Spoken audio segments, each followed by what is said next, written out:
Gusto kong mapag-isa. Gusto kong mabuhay ng walang takot na iniinda. Gusto kong mamuhay sa lugar na payapa. Sa lugar na hindi ka matatakot ipakita kung sino ka talaga. Sa lugar na malayo sa mapanghusgang lipunan. Gusto kong makatakas sa lungkot ng buhay. Gusto kong hanapin ang lahat ng kasagutan.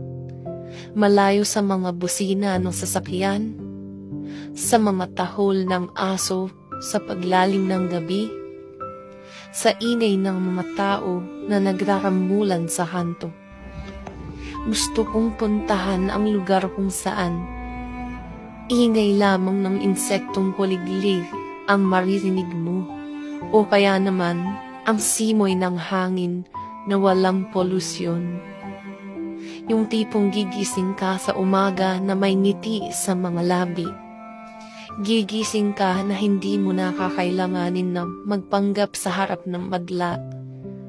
Gusto kong mamuhay ng masaya, na walang takot na baka pagdating ng dapit hapon ay nandyan na naman sila, ang mga kalungkutan na hindi ko alam kung saan nagmumula.